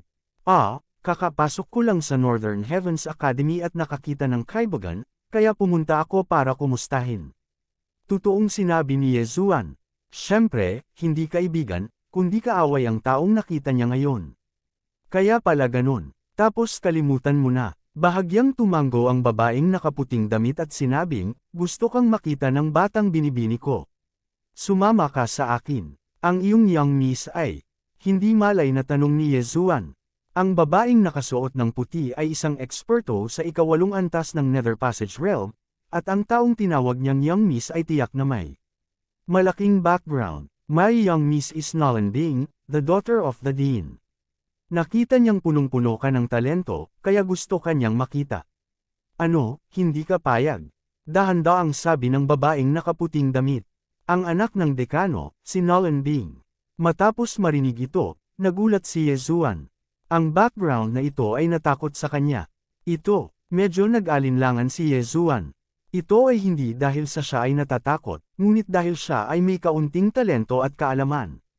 Siya ay isang tunay na underachiever. Paano kung hilingin sa kanya ng kabilang partido na gumawa ng ilang tula? Kalimutan mo na yan. Pagdating ng panahon, kukunin ko na lang sa narinig ko. Gumawa ng desisyon si Yezuan sa kanyang puso. Pagkatapos ng lahat, ang Quiet Night Thoughts ay hindi niya gawa. Kung umamin siya, magiging maluwag siya. Kung lumaban siya, magiging mahigpit siya. Higit pa rito, ang Quiet Night Thoughts ay kapaki-pakinabang sa Northern Heavens Academy. Sa makatuwid, hindi siya magkakaroon ng anumang mga problema. Okay, let's go. Bahagyang tumango si Yezuan at nagpasyang makita si Nolan Bing. Fair na, tumalikod din ang babaeng nakaputing damit at umalis. Pagkaalis nila, ang grupo ng matatandang iskolar ay nagsiwalat ng mga naiinggit na ekspresyon. Ang mahuhusay na Nolan Bing ay ang diyosa sa kanilang mga puso. Paano matatanggap ni Nolan Bing si Yezuan? Gayunpaman, kung malalaman nila na ang ikalimang ranggo na kanta, ang Quiet Night, ay personal na isinulat ni Yezuan, malamang na labis silang magugulat. Pagkaalis, dinala ng babaeng nakaputing damit si Yezuan sa gilid ng bundok. Ako ay tinatawag na Bai Su, ang kasambahay sa tabi ni Miss. Ang nag-zither sa Calm Heart Lake ay ang aking Miss. Sabi ng babaeng nakaputing damit habang naglalakad. Nahulaan na ni Yezuan ang pagkakakilanlan ng sitar na manlalaro sa lawa. Hindi ito big deal sa kanya. Na-curious lang siya kung gaano kalakas si Nolan Bing. Nasa 9th level ba siya ng Nether Passage Realm, o nasa Fulfillment Realm ba siya? Nang siya ay malalim ang iniisip, sinabi ni Bai Su, medyo siksik ang layunin ng pagpatay sa iyong katawan. Natatakot ako na ang iyong mental state ay hindi pa umabot sa pamantayan. Kung hindi, baka ibinigay ka ni Misa Dean at hayaan siyang tanggapin ka bilang kanyang disipulo. Oh, tumango si Yezuan at nagkunwaring medyo nanghihinayang. Masyadong mapang-akit ang alagad ng dekano. Gayunpaman, iba siya sa iba. Ang paglilinang ay nakasalalay sa paglamon, kaya hindi mahalaga kung sino ang kanyang Panginoon. Siyempre, ang pakinabang ng pagkakaroon ng isang Panginoon ay magkakaroon siya ng malaking halaga ng likas na kayamanan. Hayaan mong ipaalala ko sa iyo na si Miss ay anak ng dekano. Kung manggahas kang magkaroon ng anumang hindi tamang pag-iisip tungkol sa kanya, natatakot akong hindi ka na mabubuhay upang makita bukas, paalala muli ni Baisu sa kanya. Mga hindi tamang pag-iisip, nagtaas ng kilay si Yezuan sa panghahamak. Gayunpaman, agad siyang nag-react. Kung gagawin niya ito, tiyak na mabubure siya sa grupo ng matatandang iskolar sa ibaba. Gayunpaman, ang hindi niya alam ay hindi iyon sinasadya ni Baisu. Hindi nagtagal, dumating si Yezuan sa harap ng isang pavilion sa pangunguna ni Baisu. Miss, dinala ko na siya. Sigaw ni Baisu mula sa labas ng pavilion. Pumasok ka na. Isang malinaw at kaaya-ayang boses ang nagmula sa ikatlong palapag ng pavilion. Nang marinig ito ni Yezuan, hindi niya maiwasang hulaan na si Nolan Bing ay nasa 20 taong gulang. Isang 20 taong gulang sa 8th level ng Nether Passage Realm. Siya ay isang henyo, napaisip si Yezuan sa kanyang sarili. Kabanata 1196. Gayunpaman, ang ikinagulat ni Yezuan ay may isang taong nagtatago sa tabi ng talon. Mo Xiaoai, bakit siya? Nandito, nagulat si Yezuan. Kung hindi niya naramdamang mabuti, hindi niya mahahanap si Mo Xiaoai. Sa kanyang peripheral vision, nakakita siya ng isang figure sa pamamagitan ng Eye of Revelation. Bakit nandito ang batang ito? Si Mo Xiaoai, na nagtatago sa tabi ng talon, ay nabigla sa pag-iisip. Kasabay nito, naramdaman niyang natagpuan na siya ni Yezuan. Sana lang hindi ako istorbohin ng batang ito. Naisip ni Mo Xiaoai sa kanyang sarili. Sa oras na ito, nakita ni Baisu na hindi kumikibo si Yezuan at sinabing, umakyat ka kaagad, huwag hayaang maghintay ng masyadong matagal ang binibini. Tandaan mo ang aking mga salita. Oh, tumango si Yezuan ng may pag-iisip at pumasok sa gusali. Hindi niya inaasahan na si Mo Xiaoai, na sinusubukan niyang hanapin, ay magtatago dito. Pumasok si Mo Xiaoai sa Northern Heavens Academy para mag-imbestiga. Hindi kaya si Nolan Bing ang hinahanap niya. Napaisip si Yezuan habang naglalakad siya paakyat sa gusali. Maya-maya pa ay nakarating na siya sa harap ng isang kwarto. Junior kuya, pasok ka. Isang boses ng babae ang nanggaling sa loob. Itinulak ni Yezuan ang pinto at pumasok. Hindi kalakihan ng silid, ngunit ito ay pinalamutian ng maganda. Ito ang kwarto ni Nolan Bing. Sa dulo ng kwarto, isang babaeng nakaputi ang nakaupo sa kama. Siya ay may magandang mukha at marangal at matikas. Nang makita niyang pumasok si Yezuan, tumayo siya at sinabing, Junior brother, pinaghintay mo talaga ako. Sorry ate, may nakita akong kaibigan kanina kaya late ako dumating. Naikuyong ni Yezuan ang kanyang mga kamay sa kahihiyan. Ayos lang. Napangiti si Nolan Bing, nung nakita ko ang quiet night thoughts ni Junior brother, alam kong talented si Junior brother. Saan nanggaling si Junior brother? Ako ay ipinanganak sa isang mahirap na pamilya, hindi nagkakahalaga ng pagbanggit. Mabagal na sabi ni Yezuan. Hindi banggitin ang banal na lupain, kahit na ang laki ng Blood Rock Continent ay hindi maihahambing sa Earth. Kaya, bahagyang tumango si Nolan Bing at binibigkas ang silent night thoughts ni Levi habang naglalakad. Ang talento sa literatura ni Junior brother ay talagang nagpapababa sa akin. Maaari bang gumawa ng isa pang tula on the spot si Junior brother? Curious na tanong ni Nolan Bing. Ito. Natigilan si Yezuan. Natatakot siyang tanungin ito. Kung hilingin sa kanya na gumawa ng isa pang tula on the spot, hindi ba ito ay humihingi ng kanyang buhay? Babuka pa lang niya ang bibig niya, biglang may boses na pumasok sa tenga niya. Brat, magtulungan ulit tayo. Tulungan mo akong makita kung may birthmark itong Nolan Bing sa kaliwang suso. Ang boses na ito ay napakapamilyar kay Yezuan dahil ito ay kay Mo Xiaoai. Ano? Nagulat si Yezuan. Alam niyang may sound transmission technique si Mo Xiaoai, ngunit hindi niya inaasahan na talagang hahanapin siya ni Mo Xiaoyi para sa pakikipagtulungan. Narito nga itong si Mo Xiaoyi para mag-imbestiga. Si Nolan Bing ba ang kanyang target? Napaisip si Ye Zuan sa kanyang sarili. Kung hindi, bakit hihilingin sa kanya ni Mo Xiaoyi na tingnan kung may birthmark sa kaliwang dibdib ni Nolan Bing? At saka, ano ang tinitingnan niya? Nasa 5th level lang siya ng Nether Passage Realm, habang si Nolan Bing ay nasa 8th level. Bukod dito, naroon si Bai Su sa labas na nasa 8th level din. Higit sa lahat, siya ay nasa panloob na patio ng Northern Heavens Academy. Kung maglakas loob siyang gawin iyon, hindi banggitin ang mga nakatataas sa Northern Heavens Academy, ang grupo lang ng mga iskolar ang makakapatay sa kanya. Brat, basta tulungan mo akong mag-confirm, ituturo ko sa iyo ang secret technique ko. Muling sabi ni Mo Xiaoyi. Gustong tumanggi ni Ye Zuan, ngunit pagkatapos marinig ito, hindi maiwasang lumiwanag ang kanyang mga mata. Ang lihim na pamamaraan ni Mo Xiaoyi. Ito kaya ay ang Careless Flame Dragon Slash. Damn it, hindi ko alam kung paano magpadala ng sound transmission kay Mo Xiaoyi. Nagmura si Ye Zuan sa kanyang puso.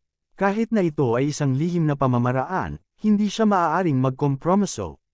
Kung tutuusin, hindi niya kayang biruin ang buhay niya. 2 metro ang layo niya kay Nolan Bing. Kung naglunsad siya ng isang palihim na pag-atake, dapat niyang gawin ito. Gayunpaman, kapag ginawa niya ito, kailangan niyang lampasan ang kawalan at umalis. Higit pa rito, ang target ng kooperasyon ay si Mo Xiaoyi. Matapos makita ang matamlay na ekspresyon ni Ye Zuan, biglang ngumiti si Nolan Bing. Naglakad siya sa harap ni Ye Zuan at sinabing, "Junior brother, hindi ka ba inspirado? Halika, bibigyan ka ni senior sister." Pagkatapos niyang magsalita ay nagsimula na siyang maghubad ng damit. Nagulat si Ye Zuan at nagmamadaling umatras. Ano ba ang nangyayari? Junior kuya, bakit ka ba kinakabahan? Medyo nag-init lang si senior sister. Muling ngumiti si Nolan Bing at diretsyong hinubad ang kanyang damit. Biglang pumasok ang isang pares ng puting balikat sa mga mata ni Ye Zuan. Damn! Si Ye Zuan ay lubos na nabigla. Ano ang ginagawa ni Nolan Bing? Nanliligaw ba siya sa kanya? Dahil ba sa sobrang galing ng kanyang literary talent, at guwapo, na love at first sight si Nolan Bing sa kanya? Hindi, imposible iyon. Agad na pinawi ni Ye Zuan ang ideyang ito. Ito ay dahil may nakita siyang bakas ng katusuhan sa ngiti ni Nolan Bing. Magagamit din niya ang pagkakataong ito para makita kung si Nolan Bing ang taong hinahanap ni Mo Xiaoyi. Agad niyang ibinaba ang tingin niya. Nakita niyang may kulay pink na birthmark sa puting underwear ni Nolan Bing. Ang posisyon na ito ay nasa itaas lamang ng kaliwang bahagi ng kanyang dibdib. Siya ba talaga? Nanlaki ang mga mata ni Ye Zuan. Hindi niya inaasahan na si Nolan Bing ang taong hinahanap ni Mo Xiaoyi. Gayunpaman, sa susunod na sandali, ang kanyang ekspresyon ay lubos na nagbago. Ito ay dahil narinig niya ang tunog ng isang notification ng system. Ding! Immune ang host sa lason na ito. Ang system notification na ito ay lumabas ng wala sa oras at nahuli si Ye Zuan. Lason, nanginginig ang katawan ni Ye Zuan. Mabilis niyang iniskan ang panel at nalaman niyang nakalanghap siya ng lason na tinatawag na Bone of Charm. Ang lason na ito ay isang aphrodisiac. Sa isang iglap, nag-react si Ye Zuan. Natakot siya na nahulog siya sa isang bitag. Hindi maganda, ito ay isang bitag. Fair na. Malaki ang pagbabago sa ekspresyon ni Ye Zuan. Junior kuya, naiinitin ka rin ba? Halika, tulungan kita. Nang makita ni Nolan Bing ang ekspresyon ni Ye Zuan, humakbang siya at naghanda upang tulungan si Ye Zuan na tanggalin ang kanyang damit. Gayunpaman, sa sandaling ito, biglang sumabog si Ye Zuan ng buong bilis. Bumangga siya sa pader at lumabas ng gusali. Senior sister, may importante pa akong dapat asikasuhin ngayon. I'll take my leave. Lumabas si Ye Zuan sa gusali at nagmamadaling lumabas. Kinuyam niya ang kanyang mga kamao kay Nolan Bing at saka mabilis na umalis. Nang makita ito ni Nolan Bing, namutla ang kanyang mukha. Nagmamadali siyang nagsuot ng damit at nilinis ang Bone of Charm na lason sa paligid niya. Miss, si Bai Su, na nagbabantay sa labas, ay mabilis na umakyat sa ikatlong palapag at tumingin ng mabuti. I'm fine. Kakaspar ko lang ni Junior brother at aksidenteng natamba siya, paliwanag ni Nolan Bing. Gayunpaman, naguguluhan siya. Bakit hindi nalasan si Yezuan? Kung nalasan si Yezuan, maaaring gumamit ng dahilan si Nolanding para patayin si Yezuan. Ang dahilan na ito ay ang pagnanasa ni Yezuan sa kanyang kagandahan at gusto siyang lasunin. Kabanata 1197. Dahilan. Bukod dito, nais niyang gawin ito ng malinis. Itong babaeng ka, nilason niya talaga ako. Kapag nahuli ko siya, huhuberin ko talaga siya at bibitayin sa labas. Galit na sabi ni Yezuan sa kanyang puso. Gayunpaman, sa sandaling ito, dagandong, biglang isang malakas na tunog ang pumasok sa kanyang tainga. Nilinggan niya ang kanyang ulo at nakita niya ang ulap ng alikabok sa kanyang kaliwa. Hindi kaya nagkasundo at nagsimula ng away. Gayunpaman, sa susunod na sandali, isa pang malakas na tunog ang nagmula sa ibang lugar. Dagandong, dagandong, dagandong, sunod-sunod na umalangaw ang malalakas na tunog. Napuno ng usok at hiyawan ang buong labas ng court.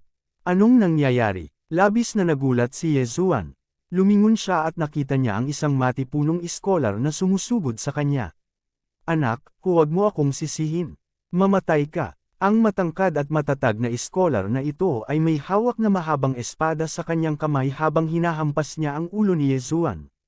Gusto mo akong patayin? Ikaw ay nasa ika-6 na antas lamang ng Nether Passage Realm. Hindi ka qualified. Panipi, hindi nang ahas si Yezuan na maging pabaya. Mahigpit niyang hinawakan sa kamay ang Skyquake Sword at sinaksak ang nanghihimasok. Walang kapantay na Flame Dragon Slash. Natutunan lang niya ang hakbang na ito, at ito ang pinakahuling hakbang ni Mo Xiaoyi. Pambihira ang kapangyarihan nito. Sa isang kisap mata, ang matipunong iskolar ay nilamon ng apoy na dragon at naging abo. Ganyan kapangyarihan. Napalunok si Yezuan. Gayunpaman, upang magamit ang hakbang na ito, ginamit niya ang higit sa kalahati ng kanyang true chi. Buti na lang at may bloodline siya ng Divine Tree of Life. Kung hindi, isang beses lang niya ito magagamit sa maikling panahon. Matapos mamatay ang matipunong iskolar, sumugod si Yezuan at kinuha ang kanyang interspatial ring. Tapos, nakahanap siya ng clue.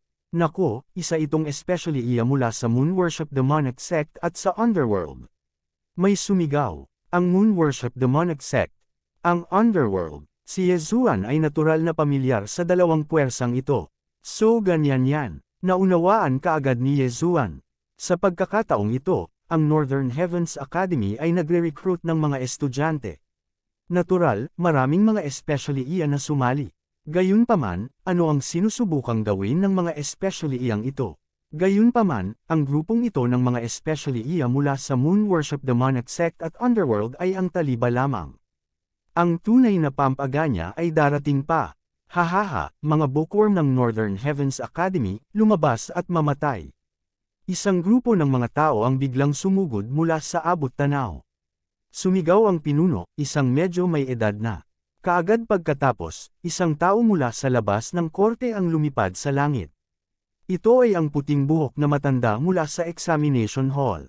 Moon Worship Demonic Sect, how dare you? Sigaw ng maputing buhok habang naglalabas ng treasure map.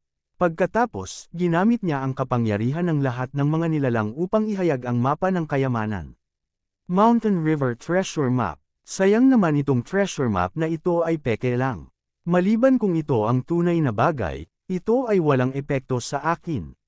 Panipi, Kabanata 1198. Sa pagkakataong ito, ang Moon Worship Demonic Sect ay nagpadala ng ilang tao, at nakipagsanib puwersa pa sila sa mga assassin mula sa Underworld.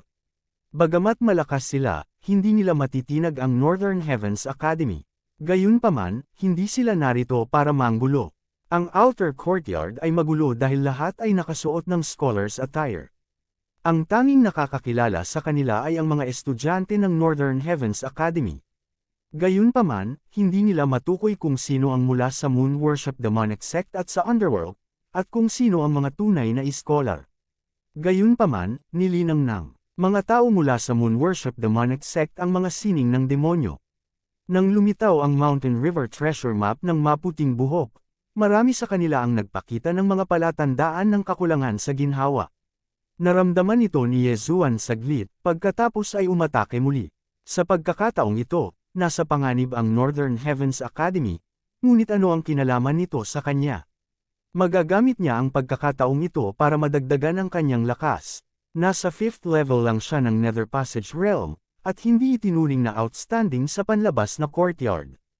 Kaya naman, naakit niya ang atensyon ng maraming tao. Mamatay ka, kuya. Isa pang taong walang pakialam sa kanyang buhay ang sinisingil kay Yezuan. Heavenly Thunder Halberd. Inihagis ni Yezuan ang Heavenly Thunder Halberd sa kanyang kamay, at agad itong bumaon sa dibdib ng assassin, na kuryente siya sa isang sunog na bangkay.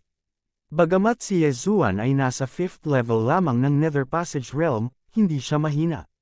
Isang 6th level lang ng Nether Passage Realm ang nang-ahas na humanap ng problema sa kanya. Talagang nililigawan niya si kamatayan. Kasabay nito, naisip din niya ang mga aksyon ng Underworld at ng Moon Worship Demonic Sect. Baka gusto nilang iligtas ang mga nahuli ng Northern Heavens Academy. O baka may iba silang motibo. Habang siya ay nag-iisip, ang ilang mga figure ay sumugod palabas ng panloob na patio. Ang mga taong ito ay mga iskolar ng Northern Heavens Academy, at lahat sila ay nasa Fulfillment Realm. Moon Worship Demonic Sect, Underworld, ngayon, hindi ka nababalik. Isang labanan ang sumiklab sa kalangitan, ngunit ito ay nasa Fulfillment Realm. Sa pagkakataong ito, ang Moon Worship Demonic Sect at ang Underworld ay nagpadala ng halos 10 eksperto sa Fulfillment Realm. Gayunpaman, ang Northern Heavens Academy ay hindi mahina. Pagkatapos ng lahat, ito ang kanilang punong tanggapan. Sa isang kisap mata, nagsimulang mag-away ang magkabilang panig.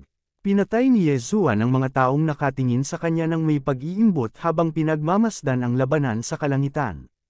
Ang mga tao sa itaas niya ay pawang mga eksperto sa Fulfillment Realm. Kung makakapulot siya ng bangkay, siguradong makakalusot siya ng tuloy-tuloy.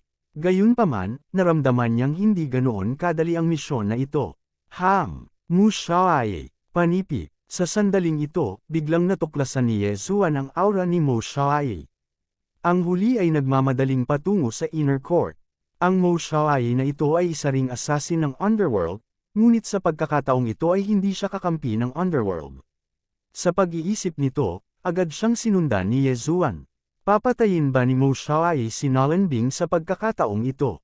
Kung ganoon, maaari siyang makipagsanib puwersa kay Nolan Bing para patayin si Mushaye, kumpletuhin ang revenge mission, at makakuha ng 3 DevR point bilang reward. Sok. Ngayon ang araw na mamatay ka. Ngumisi si Yezuan habang sinusundan siya. Maraming matatandang iskolar ang lumabas sa inner court ng Northern Heavens Academy. Gayunpaman, nakasuot sina Yezuan at Mushaye ng uniforme ng inner court. Dagdag pa sa magulong sitwasyon, lingid ang kanilang hangarin sa pagpatay at hindi sila nakakuha ng atensyon ng iba. Hindi nagtagal, pumasok sila sa inner court. Oo nga, tulad ng inaasahan ni Yezuan, pagkatapos na pumasok si Mushaye sa inner court, tumungo siya sa gusali ni Nolan Bing. Gayunpaman, si Nolan Bing ay anak ng Dean ng Northern Heavens Academy. Siguradong paprotektahan siya ng mga eksperto. Sure enough, the Moon Worship Demonic Sect and the Underworld are create a diversion. Nagdedili lang ang mga tao sa outer court. Ang totoong main force ay nasa likod ng Northern Heavens Academy. Naramdaman ni Yezuan ang mga alon ng malalakas na aura. Lahat sila ay eksperto sa ika-8 at ika-9 na antas ng Nether Passage Realm. Katulad nito, sumiklab ang labanan sa inner court. Sa sandaling ito, biglang gustong sumuko ni Yezuan sa paghabol kay Mushaye. Gusto niya munang dagdagan ang kanyang cultivation dahil nasa 5th level siya ng Nether Passage Realm tulad ni Mushaye. Gayunpaman, si Mushaye ay isang reincarnator. Kung sila ay nasa parehong antas, si Yezuan ay walang kumpiyansa na patayin siya. Gayunpaman, kung siya ay isang antas na mas mataas kaysa kay Mushaye, kung gayon ito ay mas mabuti. Hahayaan muna kitang mabuhay. Kapag nakapasok na ako sa 6th level ng Nether Passage Realm, gagamitin ko ang ultimate skill mo para patayin ka. Nagpasya si Yezuan na sumuko at sumali sa labanan sa inner court. Ang mga iskolar sa inner court ay palaging nagbabantay laban kay Yezuan dahil ang mamamatay tao na aura ni Yezuan ay masyadong siksik. Maaaring isa siyang assassin mula sa Moon Worship Demonic Sect o sa Underworld. Gayunpaman, nang makita nilang sinalakay ni Yezuan ang mga tao mula sa moon worship demonic sect, alam nila na si Yezuan ay nasa kanilang panig. Walang kapantay na flame dragon slash. Hinawakan ni Yezuan ang heaven-shaking sword at marahas na nilaslas. Isang flame dragon na nabuo mula sa pinaghalong true chi at 10,000 mammoth strength ang sumalakay sa isang 8th level nether passage realm expert. Ang ekspertong ito ay kasalukuyang nakikipag-away sa isang matandang iskolar. Sa orihinal, hindi niya inilagay si Yezuan sa kanyang mga mata. Gayunpaman, sa pag-ataking ito, alam niya na hindi dapat pabayaan si Yezuan. Boom! Ang eksperto sa moon worship demonic sect na ito ay nataman. Gayunpaman, dahil ang pagkakaiba sa paglilinang ay masyadong malaki, ang pag-atake ni Yezuan ay nagawa lamang na makapinsala sa kanya. Magaling, junior brother. Ang matandang iskolar ay sumigaw at ginamit ang kanyang 10,000 mammoth strength upang palamigan ang isang maliit na araw sa itaas ng kanyang ulo. Sa sandaling lumitaw ang maliit na araw na ito, ang eksperto sa moon worship demonic sect ay nataranta. Matuwid na banal na kasulatan, na susunog ng nakakapasong araw ang langit. Hindi, nagsimulang magbuga ng usok ang katawan ng eksperto sa moon worship demonic sect na ito. Sa isang kisap mata, ang kanyang cultivation ay bumaba sa 6th level ng nether passage realm. Sinamantala ang pagkakataong ito, mabilis na sumugod si Yezuan at direktang tinusok ang puso ng eksperto sa moon worship demonic sect. Maraming salamat, junior brother. Matapos sumigaw ang matandang scholar ay agad itong tumalikod at tumulong sa iba. Ang mga iskolar ng Northern Heavens Academy ay mapagpakumbaba at nagkakaisa. Napakahalaga ng labanang ito, kaya nagtipid sila ng oras upang mangolekta ng mga samsam sa digmaan at tumulong sa iba. Sa ganitong paraan, nakinabang si Yezuan. Haha, isang 8th level nether passage realm spatial ring. Nakangiti si Yezuan mula tenga hanggang tenga. Bagamat walang gaanong bagay, nagkakahalaga lamang ng humigit kumulang 500,000 inner demon pills. Maaari siyang makapasok sa 6th level ng nether passage realm na may isa o dalawa pa. Sa oras na ito, biglang dumating ang amoy ng dugo mula sa malayo. Lumingon si Yezuan at nakita na ang kalangitan ay natatakpan ng mga salitang pulang dugo. Ito ang 10,000 word blood scroll, ang 6th level writing scroll. At saka, ito ay isang authentic. Nakilala ito ni Yezuan. Malamang may mga eksperto sa fulfillment realm na nag-aaway doon. Maging ito ay ang Mountain River Treasure Map, ang 10,000 word blood scroll, o ang Devil Suppressing Stone Inscription, lahat sila ay Devil Suppressing Weapons. Dahil dito ang moon worship demonic sect ay ganap na nalipol ilang daang taon na ang nakalilipas. Kinailangan sila ng ilang daang taon upang bumangon muli. Narinig ko na ang first level writing scroll skill character art ay hindi lamang kayang sugpuin ng mga demonyo, kundi pati na rin ng mga ordinaryong tao. Medyo na-curious si Yezuan. Hindi niya alam kung sino ang may kill character art ng kill character art. Gayunpaman, wala siyang pakialam. Ito ay isang magandang pagkakataon upang mabilis na madagdagan ang kanyang lakas. Kailangan niyang makalusot ng mabilis at pagkatapos ay patayin si Mo Xiaoye. Kabanata 1199. Bagamat ang Peerless Flame Dragon Slash ay kumonsumo ng maraming enerhiya, si Yezuan ay may bloodline ng Divine Tree of Life, kaya mabilis niyang magagamit ito muli. Kaagad, tumapak si Yezuan sa lupa at bumaril upang tulungan ang isang matandang iskolar sa malapit. Senior kuya, tutulungan kita. Sigaw ni Yezuan habang hinahampas niya ang kanyang espada patungo sa kaaway. Walang kapantay na flame dragon slash. Whoosh! Ang apoy na dragon ay sumipol patungo sa kalaban, ngunit sa pagkakataong ito, ang kalaban ay isang assassin mula sa underworld. Siya ay napakabilis at nakaiwas sa pag-atake. Gayunpaman, upang makaiwas sa pag-atake, siya ay sinaksak ng espada ng matandang iskolar, dahilan upang bumulwak ang malaking dami ng dugo mula sa kanyang tiyan. Pagkatapos noon, nilapitan ni Yezuan ang matandang iskolar sa bilis ng kidlat at pinatay siya kasama niya. Ang matandang iskolar na ito ay kapareho ng nauna. Matapos patayin ang kalaban, mabilis siyang tumalikod at umalis upang tulungan ang iba. Tungkol sa mga samsam ng digmaan mula sa underworld assassin, sila ay kay Yezuan. Kaunti na lang, mga 1,000,000 inner demon kills. Napaisip si Yezuan sa kanyang sarili habang inililibot niya ang kanyang tingin sa paligid. Sa huli, nahulog ang kanyang tingin sa ilang figure. Sa kaliwa niya, mayroong 6 na taong larangan ng digmaan. 3 matandang iskolar mula sa Northern Heavens Academy ang bumuo ng tripartite sword formation para harapin ang kalaban. Hanggat napatay niya ang 3 kaaway na ito, makakalusot si Yezuan. Gayunpaman, sa sandaling ito, isang malakas na aura ang tumawid. Ika-9 na antas ng Nether Passage Realm. Ito ay ang Jade-Faced Scholar. Nandito na ang naka-Jade-Faced Scholar. Haha, ang Moon Worship Demonic Sect ay mapapahamak. Senior Kuya Nolan, patayin mo sila. Kasunod ng paglitaw ng maputlang iskolar na ito, ang lahat ng mga iskolar ay kumulo. Ang iskolar na mukhang Jade ay nasa 9th level ng Nether Passage Realm. Siya ang henyo sa Northern Heavens Academy na may pinakamataas na pagkakataon na makapasok sa Fulfillment Realm at mabuksan ang Yuan Palace bago ang edad na 25. Kasabay nito, ang iskolar na mukhang Jade na ito ay tinawag na Nolan Jia. Siya ang anak ng Dean at nakatatandang kapatid ni Nolan Bing. Sa sandaling ito, biglang naglabas ng isang bagay ang naka-Jade-Faced Scholar na si Nolan Jia mula sa kanyang spatial ring. Ito ay isang ukit, ngunit hindi ito mukhang kahit ano. Walang nakakaalam kung ano iyon. Gayunpaman, nang gamitin ni Nolan Jia ang kanyang 10,000 elephant power para palakihin ang ukit, ang mga nakapaligid na eksperto sa landas ng demonyo ay nagsuka ng dugo. Ito ang Devil Suppressing Stone Carving, Therana. Ang mga eksperto sa Moon Worship Demonic Sect ay yamakap sa kanilang mga dibdib at agad na umatras. Huwag mo silang pakakawalan, habulin mo sila. Sigaw ng naka-Jade na scholar na si Nolan Jia. Mataas ang moral ng mga iskolar at agad nilang hinabol ang kalaban.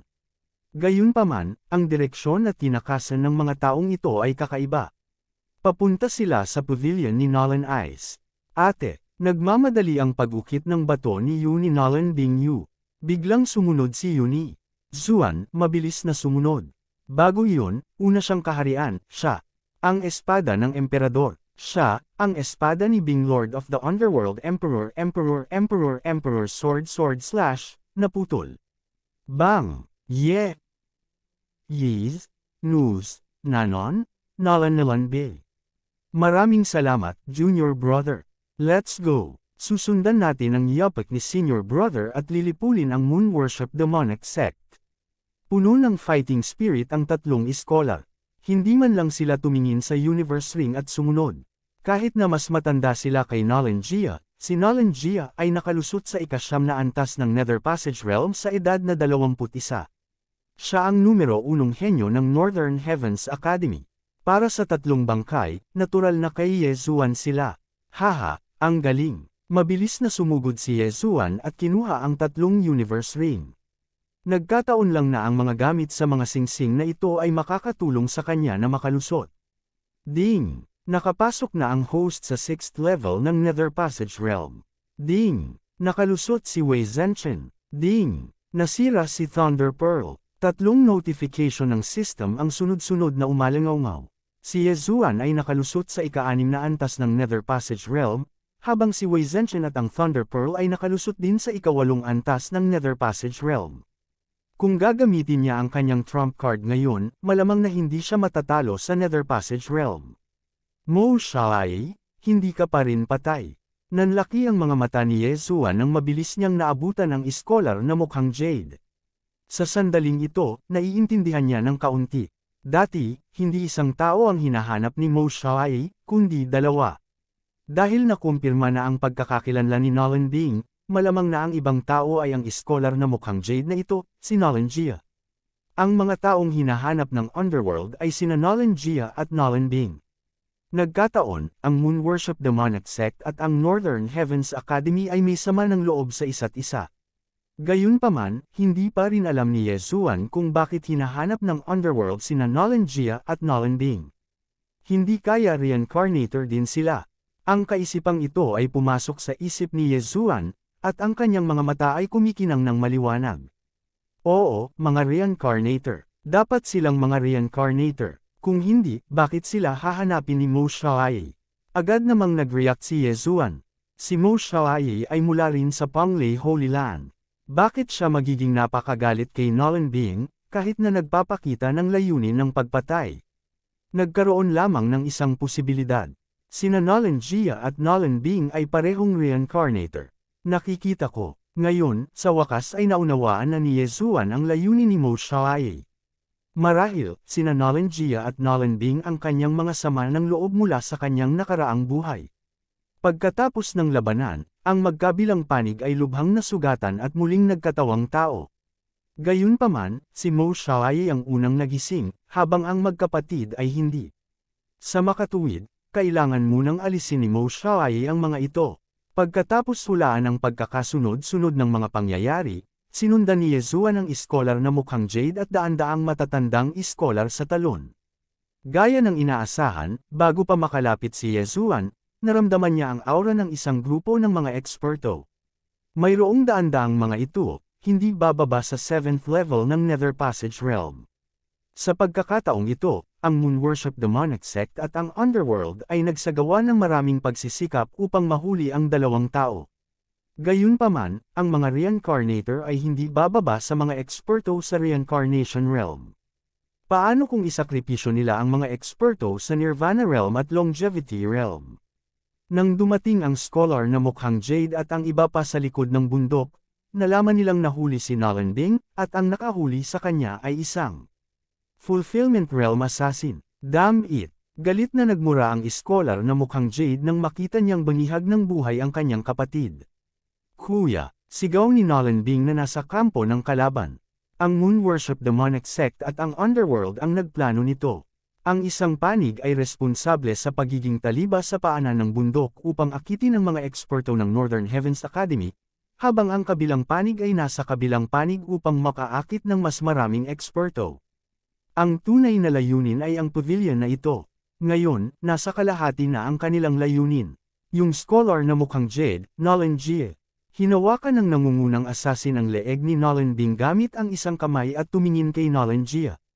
Tama na yan. Tumango si Nolan Jia at sinabing, hayaan mo ang kapatid ko, at bibigyan kita ng maraming inner demon pills hanggat gusto mo.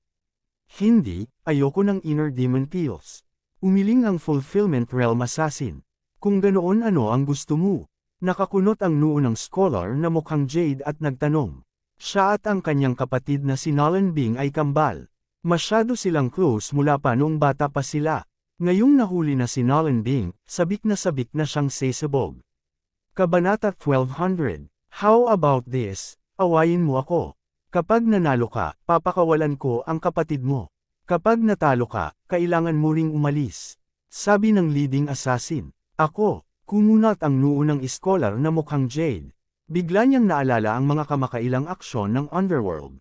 Ang Underworld ay naghahanap ng mga kapatid kamakailan, at nababagay siya sa pamantayan.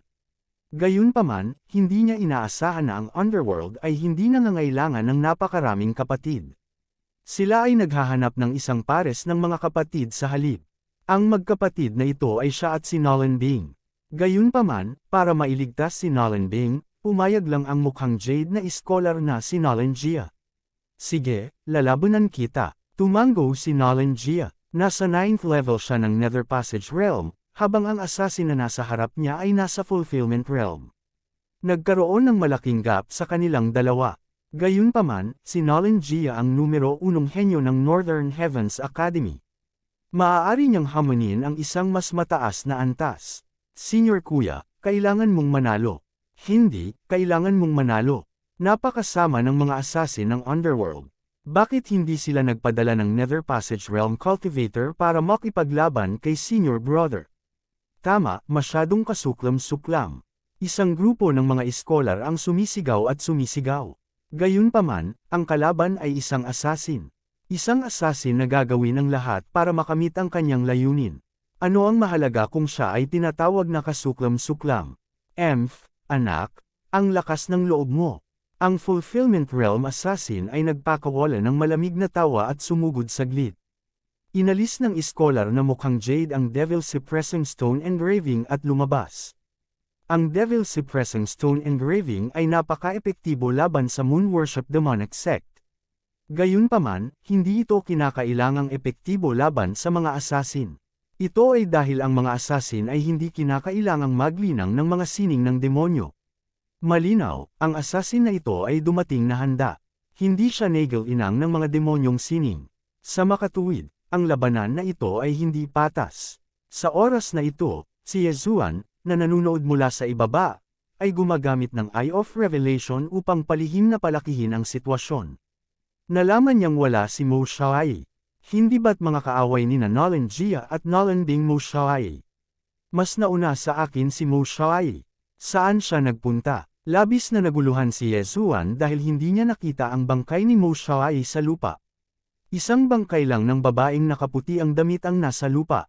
Kasambahay iyon ni Nolan Ding, si Bai Su. Para kay Mo Xiaoyi, wala kahit anino. Siguro bago dumating si Mo Xiaoyi, dumating na ang mga tao mula sa underworld, kaya nagtago ulit siya. Napaisip si Yezuan sa kanyang sarili. Sa oras na ito, bigla niyang napansin na ang nahuli na si Nolan Ding ay nakadina at kinuha ng isang eksperto sa Nether Passage Realm ng ika-9 na antas. Anong ginagawa mo? Nagulat ang iskolar na mukhang Jade. Dali-dali niyang sigaw. Brat, lagpasan mo muna ako bago ka magkaroon ng qualifications para habulin sila. Inalis ng eksperto sa Fulfillment Realm ang kanyang maskara at nagpakita ng peklat na mukha. Since that's the case, papatayin muna kita. Ang naka-jade na iskolar na si Nolan Jia, ay hindi umimik at direktang sumugod gamit ang kanyang mahabang espada. Kinuyam din ng may peklat na assassin ang kanyang mahabang espada at sumugod. Nagkaroon ng pangunahing pagkakaiba sa pagitan ng Nether Passage Realm at ng Fulfillment Realm. Kapag ang isang cultivator ay nakalusot mula sa Nether Passage Realm hanggang sa Fulfillment Realm, magbubukas sila ng isang natal palace sa isang partikular na bahagi ng kanilang katawan. Ang Yuan Palace na ito ay maaaring gamitin upang mag-imbak ng True Qi at pagkatapos ay i-condense ito sa natal True Qi. Ang natal True Qi na ito ay mas malakas kaysa True Qi. Ang isang first level na eksperto sa Fulfillment Realm ay maaaring magbukas ng isang natal palace. Isang pangalawang level na Fulfillment Realm expert ay maaaring magbukas ng 2 natal palace, at iba pa. Ang isang eksperto sa Fulfillment Realm sa ika-9 na antas ay maaaring magbukas ng 9 na palasyo ng natal. Ang mga palasyo ng natal ay hindi lamang makapagpapalaki ng lakas ng kaluluwa at pangangatawan ng isang tao, maaari rin itong magamit upang pasiglahin ang natal True Qi. Ito ang dahilan kung bakit hindi maaaring hamunin ng sinuman ng isang tao sa isang mas mataas na kaharian. Ang iskolar na mukhang Jade, si Nolan Jia, ay makapangyarihan, ngunit ang kanyang kalaban ay isa ring batikang assassin. Dehado na si Nolan Jia sa unang palitan. Gayunpaman, ito ay naging napakahusay. Pagkatapos ng lahat, ang isang normal na 9th level Nether Passage Realm expert ay agad na pinatay ng may peklat na assassin. Ang iskolar na mukhang Jade ay malakas gaya ng inaasahan. Gayunpaman, ang layunin ko ngayon ay hindi ang patayin ka. Kumislap ang mga mata ng may peklat na assassin nang biglang tumaas ang kanyang aura. Pangalawang antas ng Fulfillment Realm. Ano? Laking gulat ng iskolar na mukhang Jade na si Nolan Jia. Itinatago ng kanyang kalaban ang kanyang cultivation. Tapos na ito, kahit na ang kanyang kalaban ay nasa unang antas lamang ng Fulfillment Realm, mahihirapan siyang talunin siya. Ngayon na ang kanyang kalaban ay nasa ikalawang antas ng Fulfillment Realm, siya ay napahamak. Halika dito, brat. Ang may peklat na assassin ay agad na sumugod sa gilid ng iskolar na mukhang Jade. Pagkatapos, gumawa siya ng kuko gamit ang isang kamay at hinawakan ang leeg ng scholar. Ang iskolar na mukhang Jade ay nahuli sa isang iglap. Pinakamatanda na kuya, bilasan mo, hanapin mo ang Dean. Nahuli na ang panganay na kuya. Nasa kabila yung Dean. Naipit siya. Nataranta ang grupo ng mga iskolar. Ang talentadong babae sa kanilang mga puso ay nahuli, at ngayon kahit ang kanilang panganay na nakatatandang kapatid ay nahuli na. Ito ay mahirap. Ang may peklat na assassin ay nasa ikalawang antas ng Fulfillment Realm. Magkasama man silang lahat, baka wala silang magawa sa kanya. Maliban na lang kung ang may peklat na assassin ay pinalitan ng isang eksperto mula sa Moon Worship Demonic Sect, maaari silang manalo. Sa oras na ito, si Nolan Bing ay kinuha na ng isang tao. Ngayong nahuli na si Nolan Jia ng may peklat na mamamatay tao, ang misyon ng Underworld ay maaaring ituring na kumpleto. Fair na, ang may peklat na assassin ay nagpakawala ng mahinang sigaw, at lahat ay mabilis na umatras. Gayunpaman, sa oras na ito, isang figure ang biglang lumitaw mula sa abot tanaw. Bitawan mo siya, isang malalim na boses ang umalangaw. Pagkatapos, lumipad ang isang lalaking nakasuot ng berdeng damit. The Dean is here. Haha, dead meat itong mga underworld assassin. Paano tayo matatalo ng mga labi ng moon worship demonic sect? Siguradong mabibigat na casualty ang kanilang mararanasan. Kasunod ng pagdating ng lalaking nakasuot ng asul na damit, sumikat ang fighting spirit ng mga iskolar. Ang lalaking ito na may asul na damit ay ang kasalukuyang dekano ng Northern Heavens Academy, si Nolan Howe. Nasa ikalawang antas siya ng Fulfillment Realm. Bitawan mo siya. Pagkarating ni Nolan Howe, bumagsak ang kanyang tingin kay Nolan Jia. Kasabay nito ang mahinang sigaw niya. Sok, hindi mangyayari yan. Napangiti ang may peklat na assassin. Nilagyan niya ng kadena si Nolan Jia at inihagis sa iba. Sinabi niya sa mahinang boses, kunin mo siya at umalis ka muna. Oo, kinuha ng isa pang nakatagong Fulfillment Realm assassin si Nolan Jia at umalis sa lugar. Pare, kinuha muna si ate. Hindi magagamit ni Nolan Jia ang kanyang true energy sa oras na ito, kaya napasigaw na lamang siya. Manatili ka rito. Galit na galit si Nolan Howe at agad na sumalakay. Hindi ganoon kadali. Ang may peklat na assassin ay nagpakawala ng mahinang sigaw at umakyat upang salubungin siya. Sa isang iglap, nagsimulang maglaban ang dalawang mahusay na eksperto ng ikalawang antas ng Fulfillment Realm. Hindi rin mapakali ang grupo ng mga iskolar sa ibaba. Gusto nilang direktang singilin at patayin ang lahat mula sa Underworld Palace at ang Moon Worship Demonic Sect. Gayunpaman, mayroon pa ring isa o dalawang eksperto sa Fulfillment Realm. Kung sila ay umatake, malamang na sila ay magdaranas ng matinding pagkalugi. Gayunpaman, ang labanang ito ay hindi magtatagal dahil ang mga kinuha ay mga anak ni Nolan Howe. Mga assassin ng Underworld, gusto kong patayin kayo. Si Nolan Howe ay umungal sa kalangitan at naglabas ng isang piraso ng kaligrapya mula sa kanyang yin at yang ring. Whoosh! Binuksan ni Nolan Howe ang kaligrapya at ginamit ang kapangyarihan ng manifestasyon upang palakihin ito.